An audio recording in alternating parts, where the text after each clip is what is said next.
號稱永和最強燒臘，睇樣就好吸引啦。即係好老實，你過嚟啦，唔係自己地方先都，你冇安全感嘅其實。香港有 backup 啊，有屋企，你翻屋企呢邊冇啊，冇乜 backup 俾你啊。你邊其實你後面係冇退路噶，夾硬頂啦都係。咁香港人都 OK 嘅，夾硬頂住先啦。即係本身香港係一個辛苦嘅地方嚟嘅，變咗其實如果喺香港做過嘢、生活過，咁其他地方其實都變相都捱到嘅應該。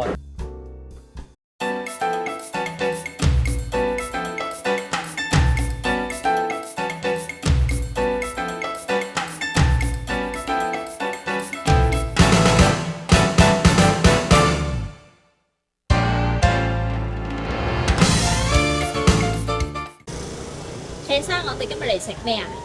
我哋今日嚟食燒味，但係未夠7點半已經賣晒雞同埋鴨啦，淨係得翻燒肉同埋叉燒。睇嚟我哋下次要早啲啦。睇嚟真係好受歡迎。今次我哋食嘅入雲燒味就喺永和區樂華夜市對面嘅巷仔。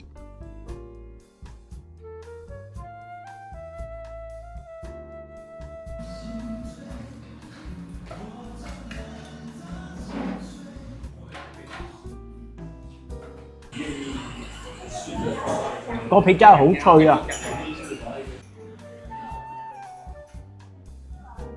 燒鴨已經賣晒啦，呢一嚿係老闆私人醒我哋嘅，好珍貴嘅燒鴨。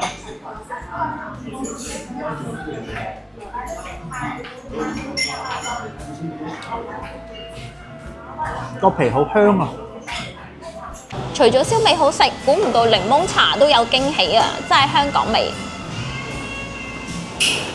超好飲啊！唔單止我哋話好食㗎，呢度嘅出品仲入選台灣第一屆500碗，更加被譽為永和最強燒臘。老闆就係佢，來自香港嘅陳師傅。不過原來陳師傅10幾年前第一次嚟台灣發展嘅時候，並唔係做燒臘嘅。其實當初嚟係做髮型師嘅，咁啊跟住識咗我而家太太啦，拍拖拍咗2-3年，咁會諗咯，咁都想結婚，咁佢爹哋就好老實啦，佢爹哋就會問，你做咩㗎？咁啊覺得你話做髮型師好似冇乜未來喎，好似即係今個月又唔知下個月出幾多錢糧嗰啲，跟住佢爹哋會覺得，喂，揾份穩定啲啦。餐飲業啊，台灣做餐飲幾好㗎咁樣。咁我諗下，咦？香港最出名咩啊？燒味啦，咁咪學燒味咯，走去。為咗俾太太一個穩定嘅將來，陳師傅回流香港，入咗米芝蓮餐廳利苑學整燒味。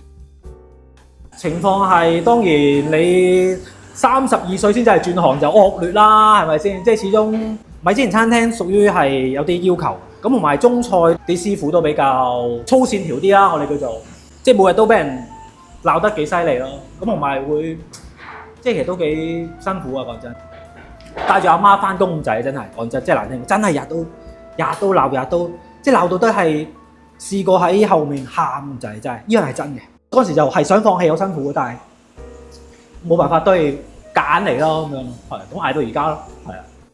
因為師傅知我開鋪頭，咁佢都好錫我。主要盡量去滿足我嘅要求，咁都係好好彩真係。即係盡量去教你。盡量去教我，即係譬如有啲乜嘢問題啊？好似而家咁樣，譬如開鋪頭有咩問題，打電話翻去，全力 support 你嗰度。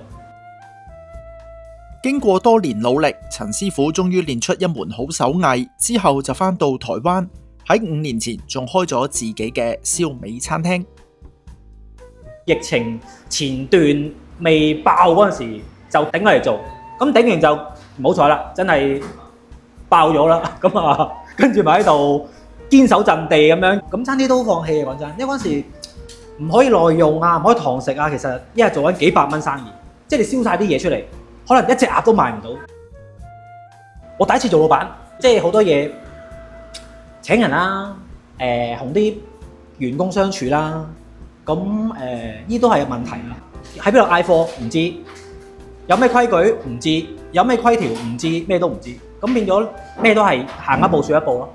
咁譬如有問題嘅時候，咁咪解決咯。呢個跌跌撞撞嘅期大概經歷咗幾耐先見到好似有曙光喎？應該2年到啦，差唔多2年，都係因為始終而家呢個都係網絡嘅世界啦。咁自從開始慢慢有人接受你，開始有啲 YouTuber 部落客嚟，咁咪一步一步開始慢慢好。咁陳師傅又點睇台灣飲食業嘅經營環境呢？台灣成日都講 CP 值，1000蚊，哇！都去到嗰啲自助餐食到好多，都唔錯添。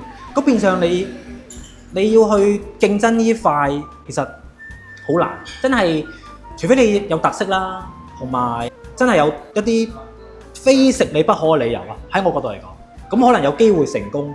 咁如果唔係，你話好普通咁樣，台灣唔缺食㗎，台灣周圍都有得食，咩都有，咁變咗難㗎。尤其是我哋啲喺第二地方嚟㗎啦，咁難。但係你話咁難，但係我哋見到你呢度都好受歡迎喎。你覺得即係有咩突圍之處，又或者有咩優勝嘅地方？咁我其實有了解過台灣，如果燒味呢塊，即係呢個區塊，其實你一係就係去酒店、酒樓，一係就便當，100零蚊個便當，即係有菜有飯咁食飽就算啦嗰啲。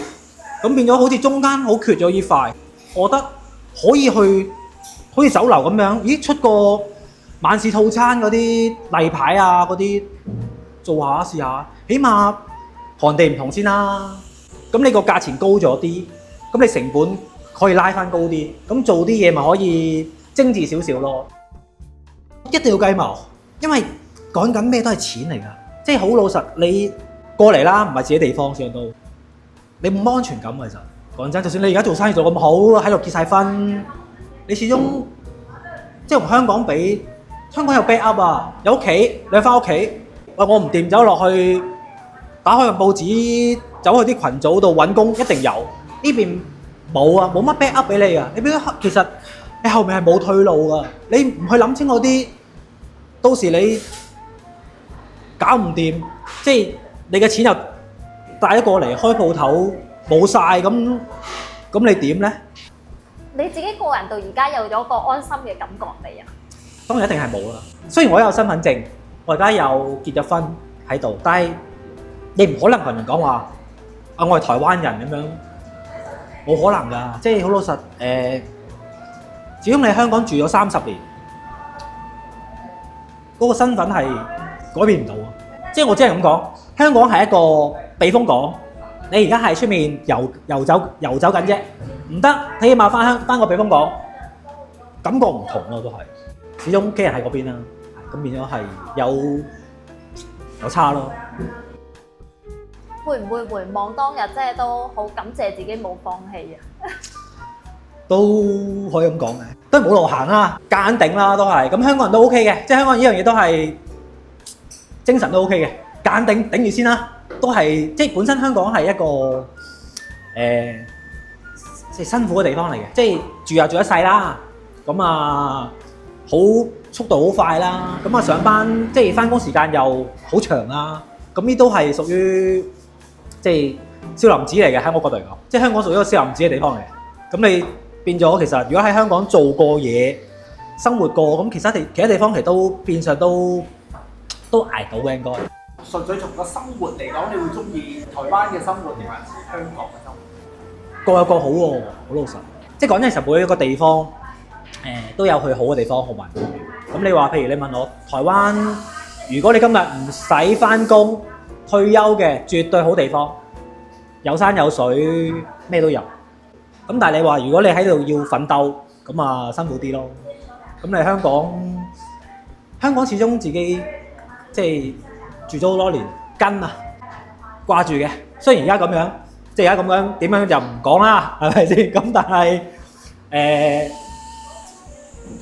都有佢即係掛住嘅地方咯。咁有冇啲咩計劃啊，或者仲有冇啲咩嘢目標想達成？目標就係實真係講真，請到嘅話，請到人啦，有緣分啦，有人想學嘅，咪教咯。咁你話冇人做嘅，咪睇做到幾多歲退休咯自己。即係都做唔到，頂唔住咪唔做咯。即係你唔諗咁多啊，即係諗唔到啊。好似前幾日佢哋有啲員工話唔做，咁又請唔到人，咁都諗過放棄㗎。咁但係都嗰句啦，呻下就得咯，抱怨下就得咯，負能量一陣，咪又要翻工。生活啊嘛，就係咁啊，大家都辛苦㗎啦。你並不寂寞啊，同你講，一定有人同你一樣，絕對你並不寂寞㗎，真係。即係我係咁諗咯，而家，所以冇諗。大家好，我哋係 hea 事，如果中意我哋嘅影片，歡迎 like、share 同 subscribe。亦都歡迎大家留言同我哋分享一下你嘅感受。下次見。